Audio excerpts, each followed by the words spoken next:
Hey there toy collector friends and Battlestar Galactica fans alike, welcome back to the channel and in particular to this video where we're looking today at this, the Blood and Chrome edition of the Battlestar Galactica as reimagined for the reboot series.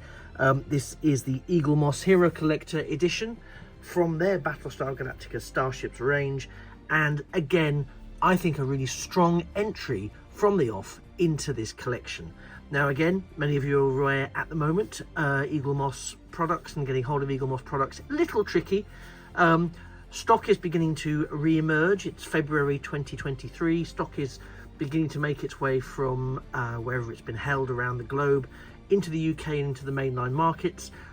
Check online retailers, check convention vendors and sellers.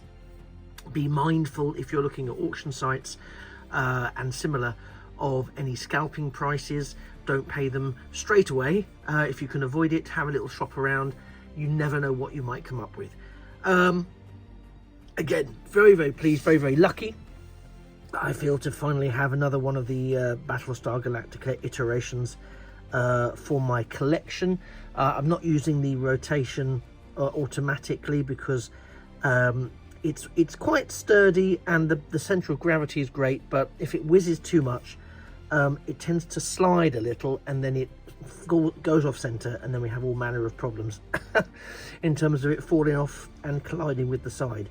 So I thought I'd give you a rather slow and steady, in the first instance, rotation of the Blood and Chrome edition of the Battlestar Galactica model from the Blood and Chrome phase of Battlestar Galactica, the rebooted and reinvented series. Very briefly, not to spoil anything within the series or within the stories for you, this iteration of the Battlestar Galactica is, if you like, earlier in the timeline of the Battlestar Galactica that we know from the reboot, but obviously is the updated version of the Battlestar Galactica from the 1970s 80s TV series. A version of that I still don't have. I very much am on the lookout for one, and continue to be optimistic that one will come my way in the future. So my fingers are very firmly crossed around that. Anyway, future to one side, let me take this in hand and bring it closer so you can have a real good look at this. Now you can see already, size wise, it doesn't even come close to fitting on my hand. It's pretty much the it starts to creep up my forearm, so it is quite a lengthy model. So I can just give you that sort of pan across the top there. It does have, and I'll move around to this side just so you can see this, it does have protuberances there. Hang on, bear with me. They're at the front, so it's not just symmetrical, it is actually asymmetrical, but we'll go to the dorsal points later.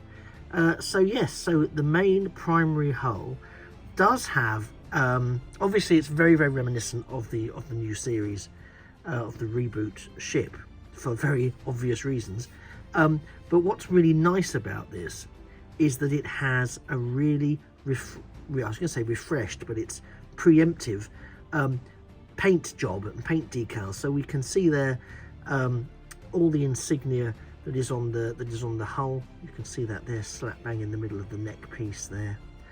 The insignia at the entrance points, very nice touch here, the entrance points to the Viper bays. You can see the insignia there, hopefully you can see that. Obviously there we have Galactica written along that bay, in line with the various iterations of the ship. And yeah, I think we've got some real nice surface detailing here, complete with this sort of preemptively war-torn. I mean, it looks like it's seen some action, but certainly nothing like the action it's going to see in the fullness of time. But I just think it's a really nice model to demonstrate this particular iteration of the Battlestar in its earlier phase of its timeline. So we can see this massive drive section here that helps facilitate its faster than light travel. So we can get up close and personal with this situation here. Again, we can see there's not a lot going on detailing wise inside the thrust units. So we're not really missing anything. There's no use of any sort of translucent plastic or anything there to give us a sense of burn or thrust. We just have sort of that dark grey continuing through, which is okay. I mean, it's again one of the hardest parts of the ship to actively display or light. So it's there and it's detailed, but much more than that, I don't know what you do with it depending how you present it, but I personally don't think it's a great loss that we don't have anything happening inside there. More red detailing there, lots of surface detailing there. You can see all of that around the engineering and drive sections there. Lots of what look like hatches or could be surface weapon systems. I think they're surface weapon systems more than hatches. You can see the dual guns here on these turrets as they appear there. So it's quite a heavily armoured vehicle, as you'd expect for a Battlestar. And we have those two. I always want to call them nacelles because obviously they are reminiscent of the Federation Starship nacelle array, but they're not that. They are the launch pods and hangars for the Viper squadrons and the Raptors and all the other ships that sit, thank you very much, within the baseline of the Battlestar Galactica. So I'm just trying to give you as many different angles as I can. I will do this up against a star cloth and get some photos for the end of the video, as I am prone to do, but it does make for a really lovely and I think quite well shootable model. Again, as I do say quite a lot for their models, they're not designed to be toys. I'm just trying to turn it over so you can see, get the best lighting for the underside. They're not designed to be toys, they are display models. You can see here again all the detailing of these various weapon bays throughout the design. Here they are facing towards the rear. There's lots of nice detailing there in the mostly in that central canal that runs as a channel through the middle of the underside. The rest of it is predominantly the plating, the armoured plating that protects the underside of the ship, which you'd kind of expect to see on a weapon, on a vehicle, sorry, designed to be one of the most ultimate weapons in a galactic war or galactic peacekeeping force, depending on how you look at it. You can see a bit there inside. There's a part of me that wishes these could deploy more, these pods on the sides, the launch tubes, etc. But there's some lovely detail. You can catch it sort of there on the interior, and that's the same on both sides. But it's quite light. It's quite a light piece. It looks very sturdy, but you can feel just how light it is. It holds well in there, as I say, but because the centre of gravity it allows for it to be quite well distributed there. But I certainly wouldn't necessarily allow anyone who didn't understand it was a model to play with it as a toy of any description. Let's just zoom in quickly for a bit of a pan along the entirety of the ship, just so you can take that in without my ham-fisted sausage fingers getting in the way of what you're looking at. But I think that it really is, again, another really well detailed entry into their Battlestar Galactica range, and I really hope that some of those other ships and vehicles that were created within that range do find their way into the marketplace. I for one will be scouring for the original series and the movie Battlestar Galacticas. If anyone finds one or comes across one, please let me know, send me a link to it so I can have a look and see what sort of prices they're charging.